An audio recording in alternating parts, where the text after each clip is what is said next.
Hi, I'm William H. Macy, and this is my last meal.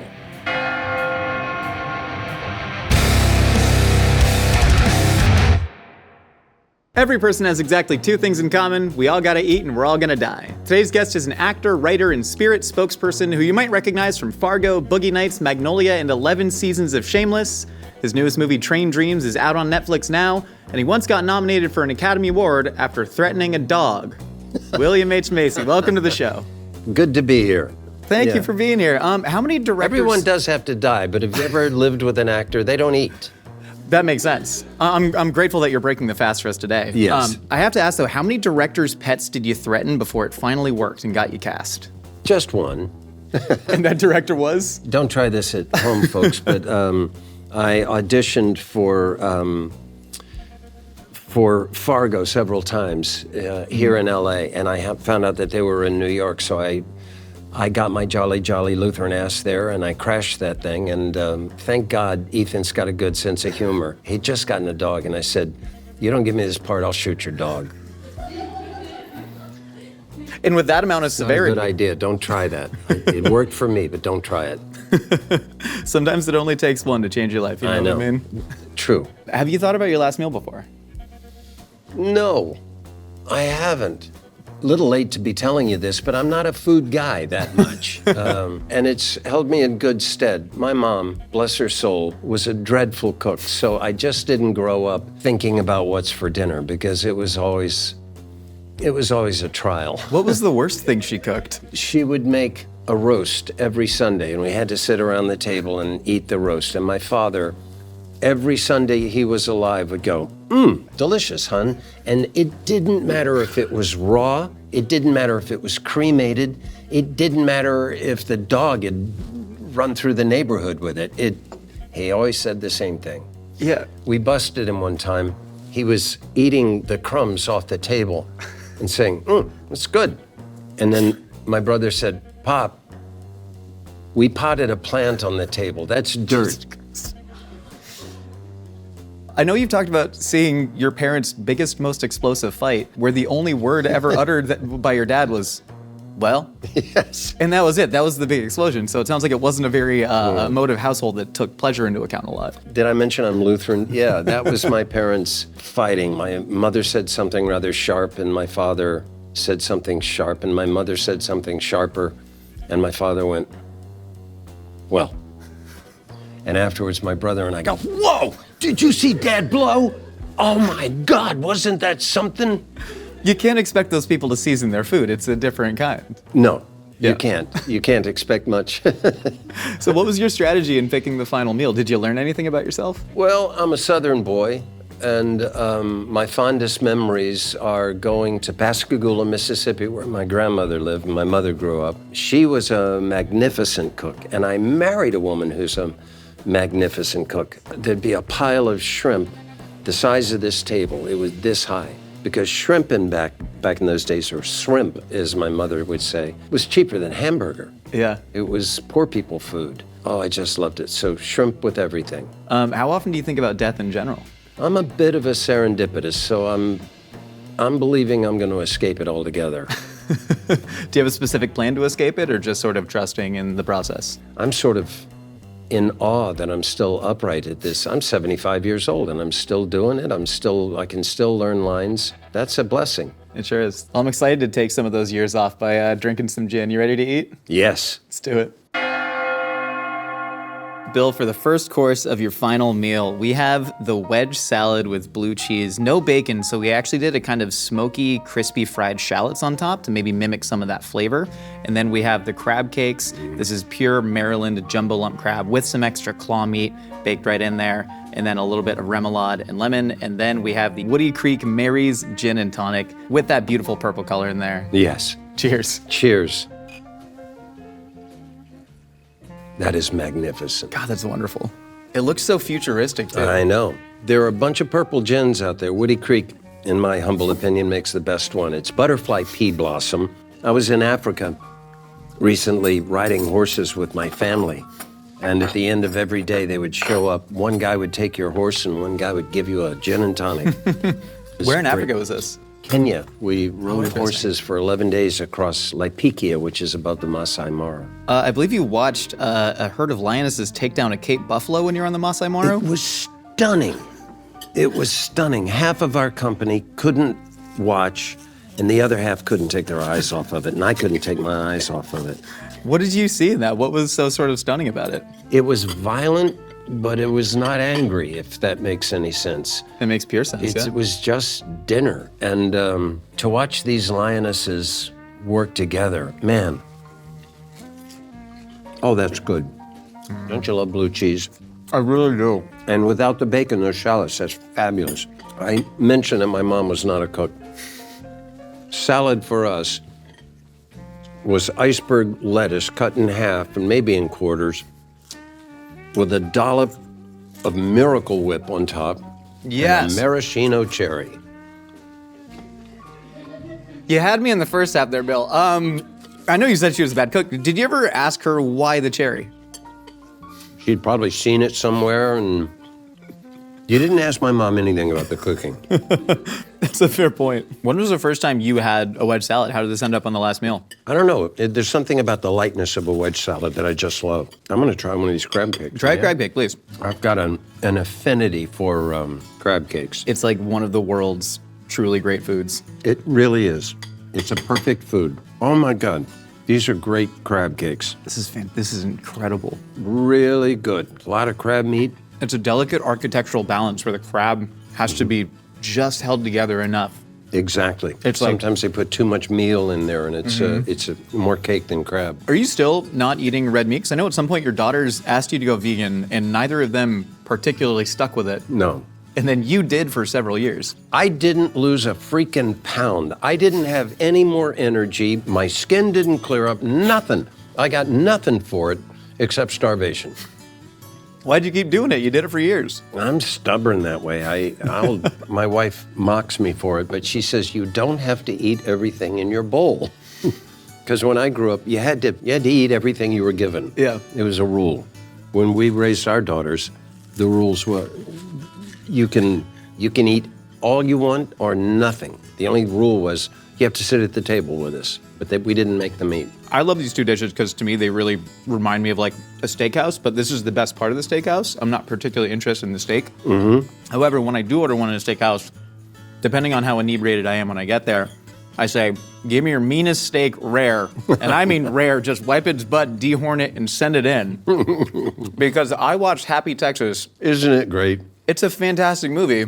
That's a line from Happy Texas, by the way. That was your line from Happy Texas. And I had that movie on VHS. So that would have been the first time that I ever saw you. And I have this like incredible attachment to it.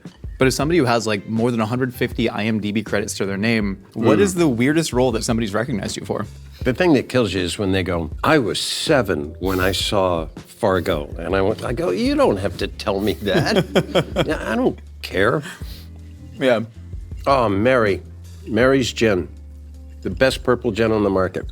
Yeah, how did you get involved in Woody Creek? Because you live in Woody Creek, and I believe the owners of the distillery just asked you if they could plant potatoes in your yard? That's it. That's how I got involved. That's how most business transactions happen, I guess. The distillery, which is magnificent, these Christian Carl stills that are 2 stories high. Pat and Mary Scanlon started the distillery, and they have money, to be blunt. So they set out from the very beginning to make the finest spirits possible. They had 3 rules. Let's make the stuff we want to drink. Yeah. Let's make it affordable.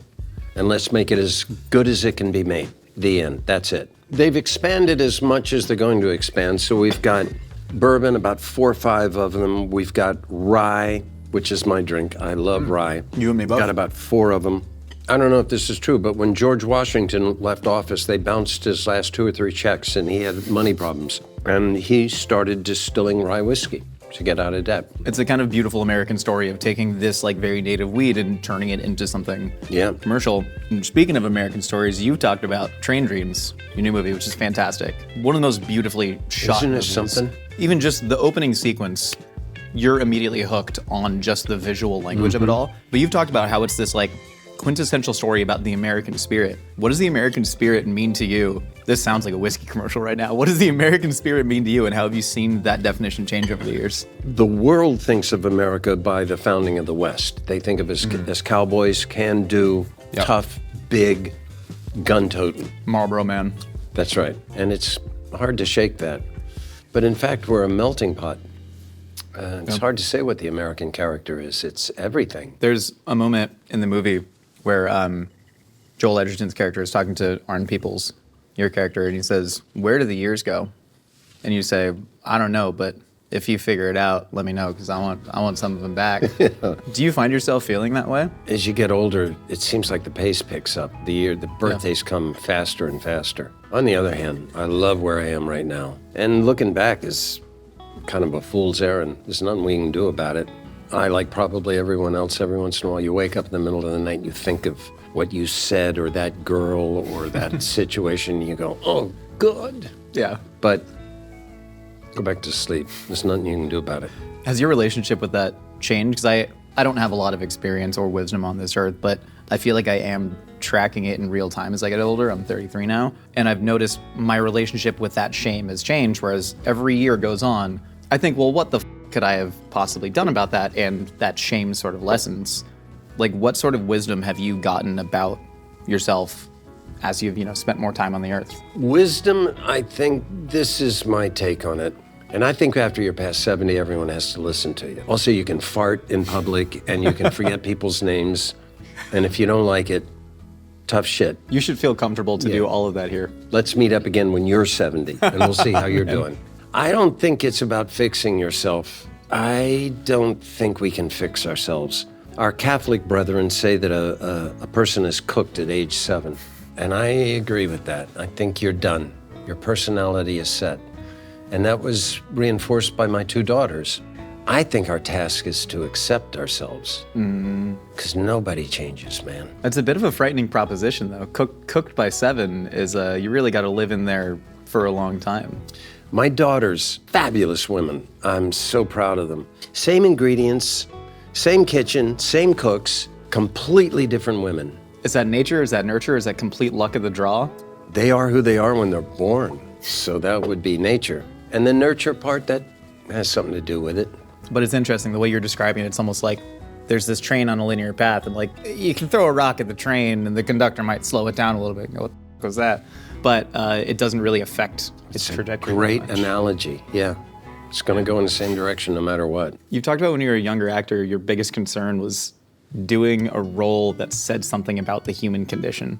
Did you ever do a role that really changed your beliefs or affected your beliefs about the human condition? When I was a young actor, would ask myself when I got a script, how does this speak to the human condition? When I was a middle-aged actor, I would ask myself, what does this pay? Yeah. And now I ask, do I have to get wet? Someone get the hose. The greatest writer of our time, David Mamet, was my mentor, teacher, mentor, and pal.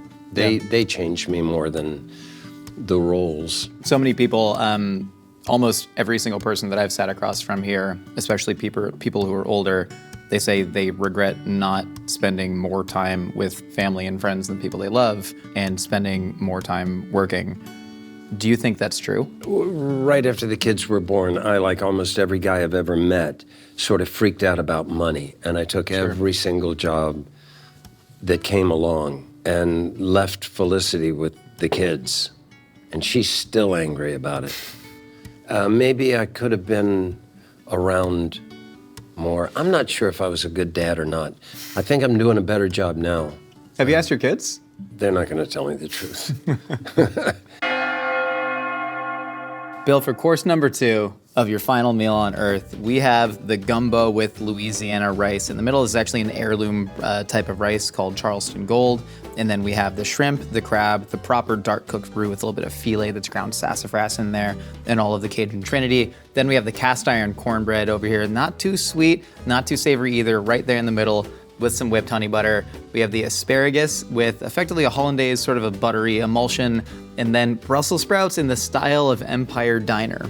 Yep. We tried to do as much digging as we could. They're slightly peeled, deep fried with a little bit of garlic and Calabrian chili.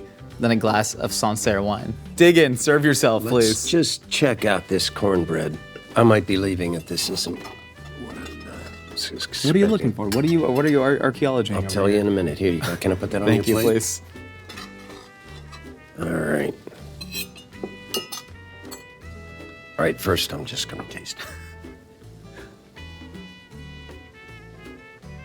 I'm staying. Oh, thank God. Okay. We would have had to AI deepfake you for the rest Sometimes of the episode. it's kind of bitter. You know, it has no sugar in it. Sometimes it's like cake. Yeah, This yeah. is a perfect balance. Well done. I find proper Southern cornbread tends to be a little bit more kind of savory and dry than I'd like.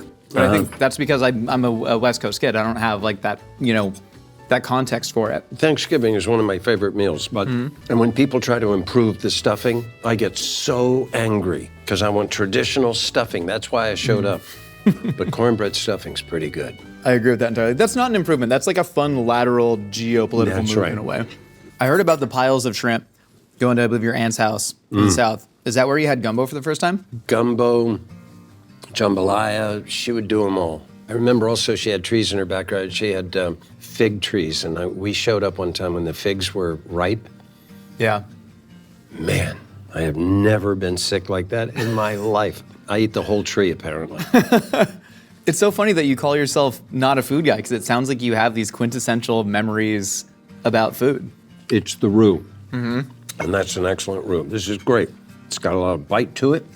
I mean, when the flavor comes from like burnt flour, and that's the best you had at the time to add flavor to something. You know it is like, you can call it peasant food, but it's one of the most delicious things in the entire world. My goodness.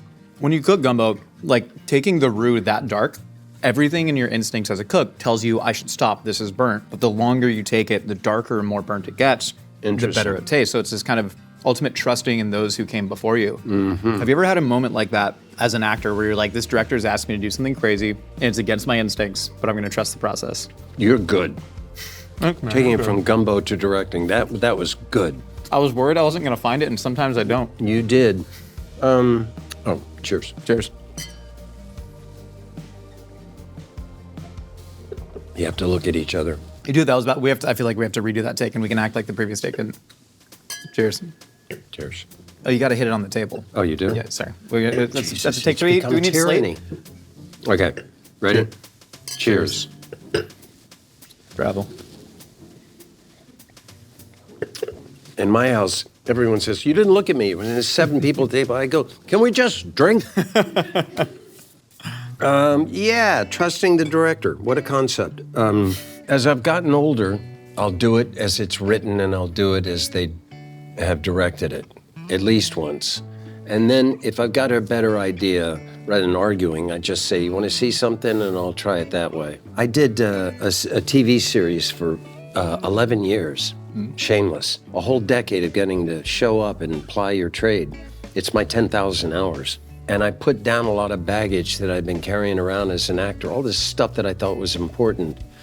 And it allowed me to realize that scene wasn't so good, but there's another scene. And that episode was pretty bad, but there's another episode, and it doesn't really matter. And then scenes that I had argued about, or plot points, or plot lines, I said, this is stupid, it's too broad, it doesn't make any sense. When I would see it, it's not that I wasn't right, it was stretched, it could have been better, but it wasn't that bad. And it didn't make any difference. Yeah. Your worst fears are always significantly worse than the actual reality. Totally. And it's a weird way to make a living, man, because on one hand, what's more important than the actor? I mean, until we get it right, nobody goes home. Yeah.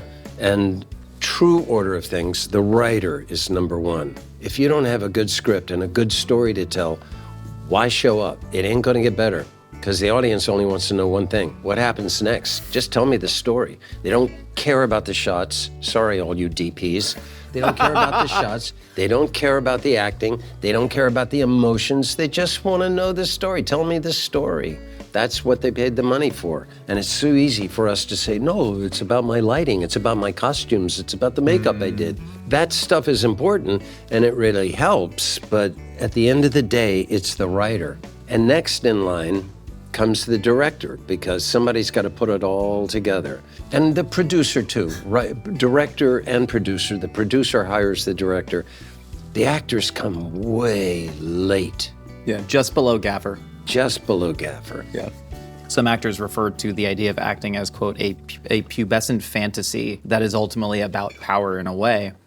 Do you think any of you becoming an actor was about wanting that sort of power, that sort of fame, that ability to have some sort of control, or was that not part of it?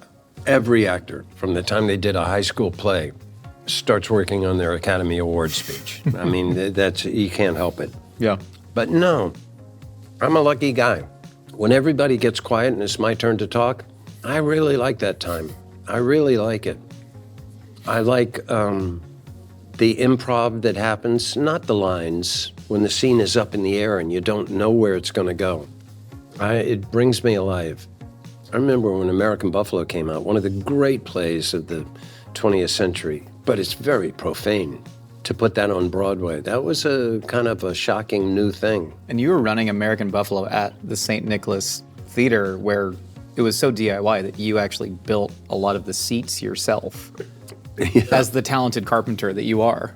We decided that we would open our own theater. This is Stephen Schachter, my buddy. I had just done American Buffalo, the first production of it, at the Goodman, and they wanted to move it. It was at the Goodman Stage 2, and I said, we'll move it to our theater. And Greg Moshe, who ran it, said, it's a good idea, except you don't have a theater. And I said, no, we just rented it. And 6 weeks later, we had turned this abandoned warehouse into a theater. We made it. Do you look back on those as like the Halcyon times, the golden years?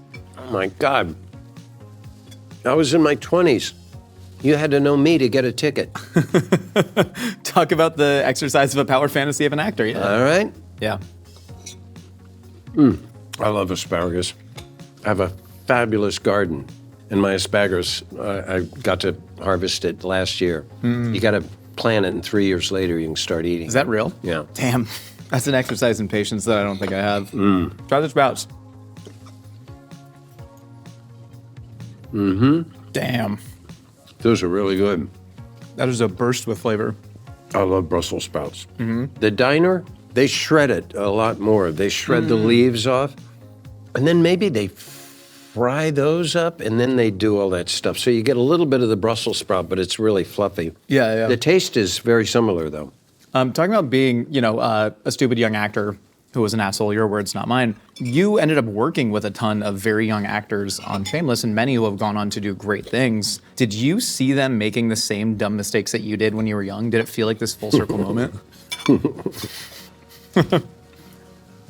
Yes. There's a thing in Hollywood. Number one on the call sheet is usually the biggest role or the biggest actor. It means a lot to some actors. I don't get hung up on that, but I was number one on Shameless. And when you have that position, it comes with a responsibility. And sometimes when the number one doesn't take that responsibility, it's a bad thing. My opinion has a lot of weight, and I was circumspect with my words and my opinion. But I didn't say things to them very often, every once in a while. And I directed some of them, and that was my time to say whatever I'd been wanting to say but didn't say until then. It was fascinating to see those folks grow up. Emma Kenny was 12, 11, 12. And I got to watch them grow up and get boyfriends and buy houses and get their first DUIs. I was so proud. That's so sweet. Mark Mylod directed the pilot, and he also did the British version. He's British. And we rehearsed for about a week or 10 days. And then on the last day, Mark said, it's been a great week. There are buses waiting, 2 big vans waiting. Go out. We've given the drivers money. You're gonna go to a miniature golf course, and there's some batting cages there if you want to hit some balls. And just go have a good time. And he starts to walk away, and I go, whoa. What? Is this an acting exercise? Are we going in character? And I didn't say it, but I said everything but, I'm too old for this shit, man. I'm not going to go do an improv with these people at a batting cage. It's not going to happen. And he said, no. All I'm asking you to do is go play miniature golf. You know, I could have gone home at noon, but now I had to go play miniature golf with these people. And we got there, and we got in line, and Emma Kenny got in front of me, and she goes, bump, and the ball goes, and they go, oh, do over, and she goes, bump, and they go, and she goes, do over. And I'm standing there where Emma can't hit the freaking ball. Just roll it that way, you know, just hit it once. And I'm waiting, and I'm waiting. And I was pissed off anyway to be there. And finally I go in and I sweep her aside and I said, I'm playing through. And I shot through, and, you know, I got to the second hole and I thought, I think I just discovered this character. I think I know who Frank Gallagher is. I was so chagrined. Talk about trusting directors. Yeah, really. It was a brilliant moment. The greatest improv exercise of all, just send you to a mini golf course with a bunch of kids. Do you think any part of Frank Gallagher is your own id? Oh, yeah, a lot of it. Yeah? I have interesting turns of phrase. I love language. I like antique words and antique phrases, and I've done a billion plays and movies, so you take phrases from them. I'd read scripts, and they were imitating me. They would use my turn of phrase. And the writers weren't on set that much. I don't know where they got it, but... Frank Gallagher is one of the most despicable characters in TV history, with truly no moral compass whatsoever. And no part of you hates him. Every part of you loves Frank and roots for Frank and his family. How were you able to pull that off? Was that your acting? Was that the character? Was that the overall tone of the show? What do you think it was? I don't know, man, but I made a whole career out of it. Oh, yeah, you did. That's what's up. Jerry Lundegaard was despicable. I played a lot of despicable people that you like anyway. Yeah? I'm not sure. I know some things. One, never give up with your character. Never give up. Fight until the very end, because there's something so compelling about someone striving to do something that you can't take your eyes off of them. And in a weird way, you start to root for them, even if it's to rob the bank or to get away from the cops. Done a good amount of dramatic things, but I always bring levity. I make jokes at the most inopportune times. I always have. It's good to bring a little sense of humor into everything. Bill, for the final course, your final meal on Earth, we got the key lime pie. This is a classic graham cracker crust, the condensed milk, a little bit of lime zest on top. You can see we do have the authentic key limes. And then we have a whole cherry pie here, a little bit of turbinado sugar on the top, the French roast extra dark espresso, and then the Woody Creek Distillers William H. Macy Reserve Rye Whiskey. Yep, that's mine. You made this yourself? I did. Can I pour you up, or do you want to pour yourself? No, you can pour it. Absolutely. What makes this William H. Macy Reserve? I did a blind tasting at the distillery. I'm a rye guy. I love rye. It ain't bourbon. That's not America's drink. It's rye whiskey. Old Monongahela. Anyway, I also like the taste better. And I'm a Southern boy. I grew up drinking bourbon, and I just love the way it tastes. It's got the bite. I think the aftertaste is superlative. It tends to be a different kind of sweetness than the bourbon for me. At any rate, I did a blind barrel tasting, and there were 7 barrels. And on barrel number 4, because you're supposed to spit it out, and I kept swallowing it. So barrel number 4, I had to take myself outside and give myself a talking to get through this thing, because we had 4 other people there who could drink a bourbon and tell you what county it came from. They were that good. I can now tell the difference between rye and bourbon, but that's as far as it goes. I can drink a bourbon and tell you how likely I am to get in a fight with a horse later. That's about my only skill with bourbon. You're right. I'll tell you, the chances go up the more you drink. Rye is also my drink, though. I love rye so much. Yep. A rye Manhattan's my favorite cocktail. Cheers. It's sublime. Man. We make the finest rye in America. Yes, I said the finest rye in America. There are other good ones, but there's none better. Okay, You landed on the perfect side quest this is literally people wanted to grow potatoes in your yard. Yeah. But you look like you were built to have your own reserve bottle of 100 proof rye. Don't I? You're I think so. serendipitous. I know. Life works out. I know. It's obvious casting, but what the hell? I'm a snob about coffee, too. I heard Woody Harrelson was originally supposed to be cast as the Woody Creek Distillery spokesperson. What? Oi! Okay, I said I like it strong. Yeah. Hey, man. Hey, 100 enamel proof rye. in your teeth is overrated anyway. 120 proof coffee. Let's drink a little rye just to cut the coffee. Oh my God, that's good. That's the best thing I've ever had in my whole mouth. I'm not bullshitting. Like, that is by far the best rye I've ever had. I love the 100 proof too because that kind of bite from the alcohol, it kind of plays with that peppery fruitiness. Check this out too. It's a great gift. You open it up, and there's His Highness standing in Woody Creek. Is that cool or what? It really is made so much better by the fact that this all seemed to happen completely randomly, right? That this wasn't this wasn't Diageo approaching you and saying like, hey, we need our George Clooney for Casamigos. We're getting Bill Macy for Woody Creek. I joke, but it's not a joke. I was the only celebrity in walking distance.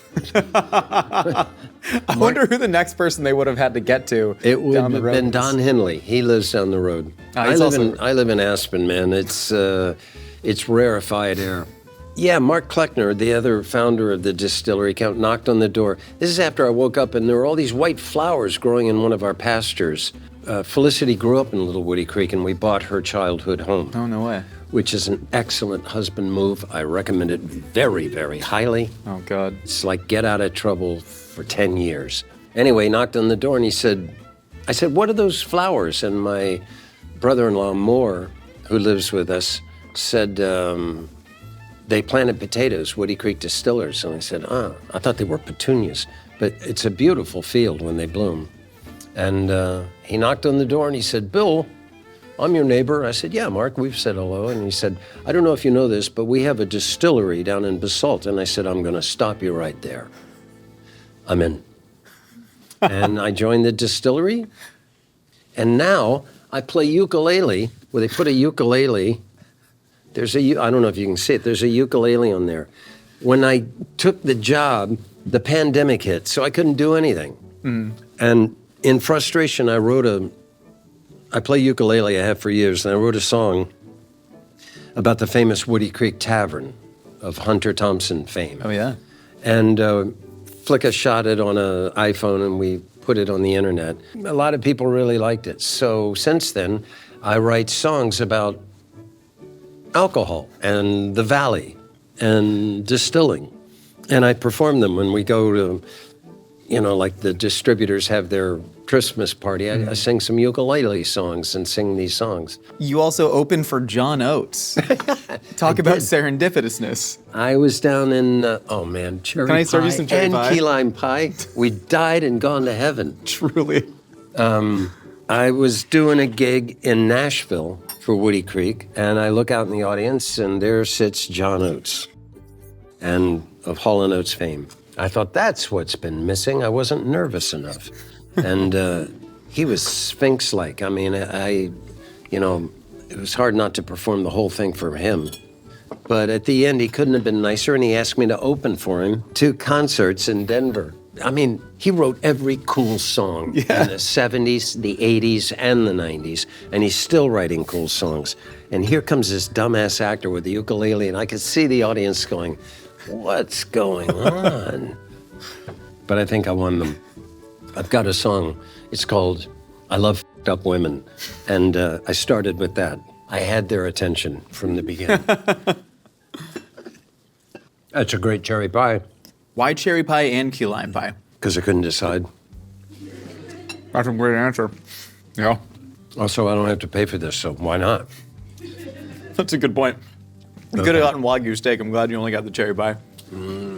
Key lime pie. You seem to have this incredible blend of both romanticism and complete aromanticism. It's almost like you're trying to actively fight off the romanticism in your life. And it sounds like it goes back to childhood in a certain way.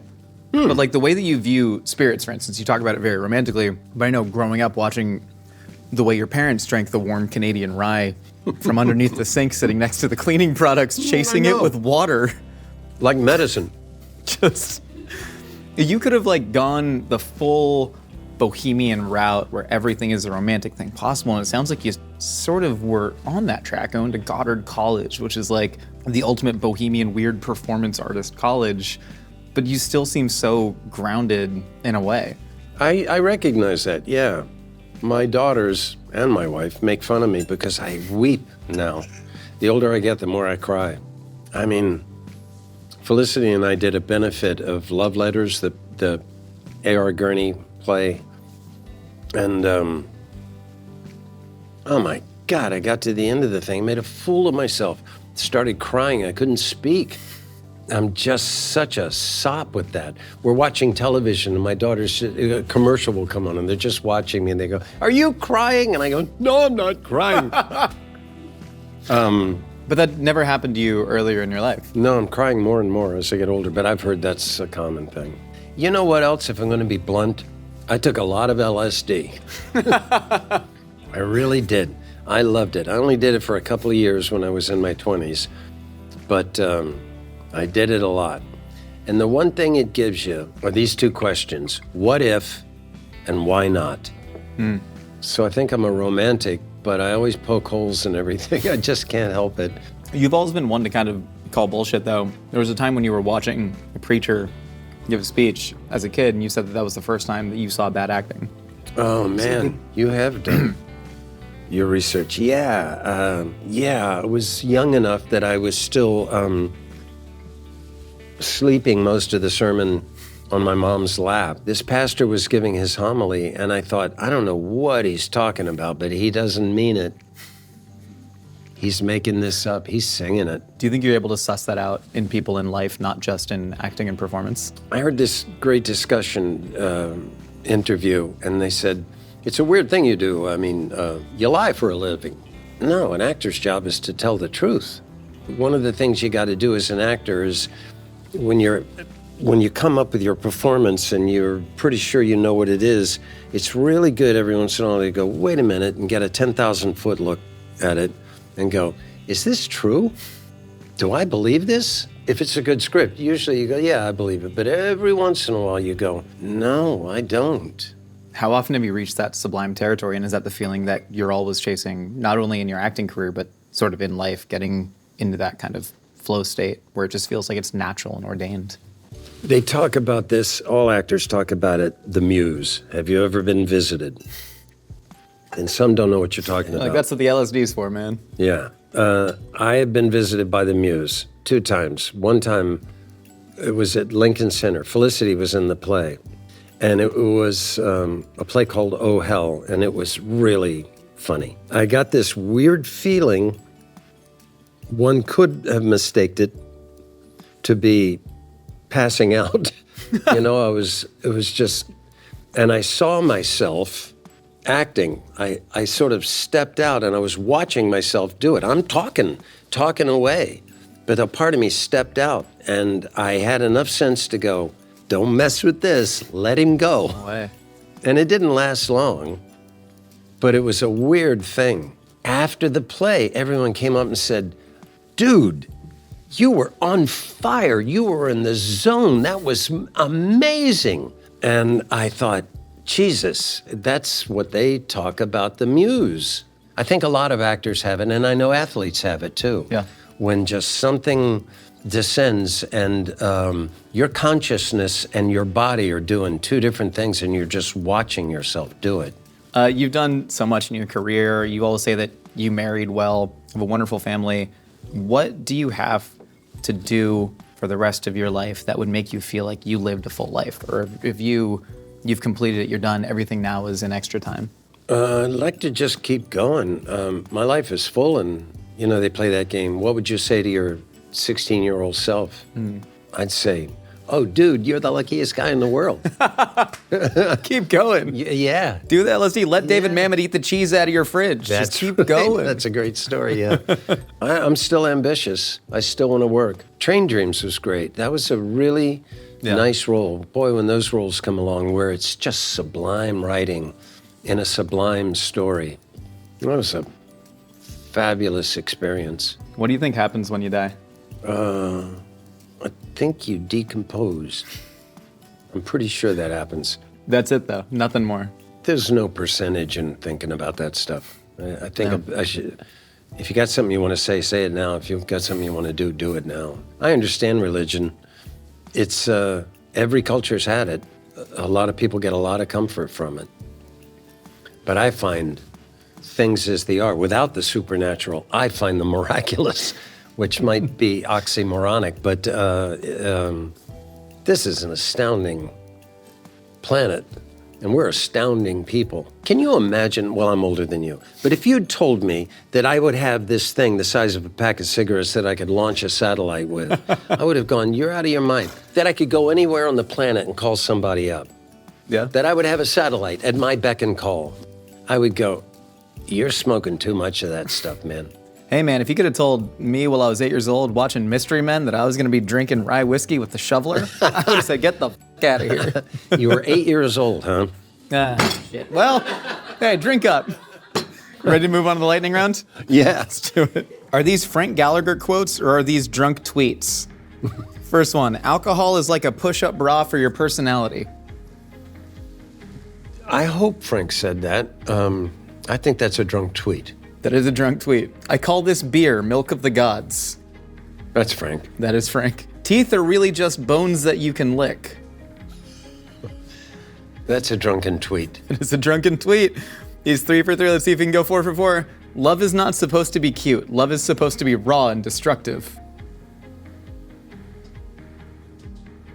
Time's up. I don't think Frank said that. I'm going to call that a drunken tweet. Frank did indeed say I that. love Frank Gallagher so much.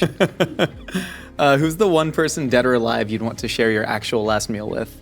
I don't speak Italian. Michelangelo would be good, though.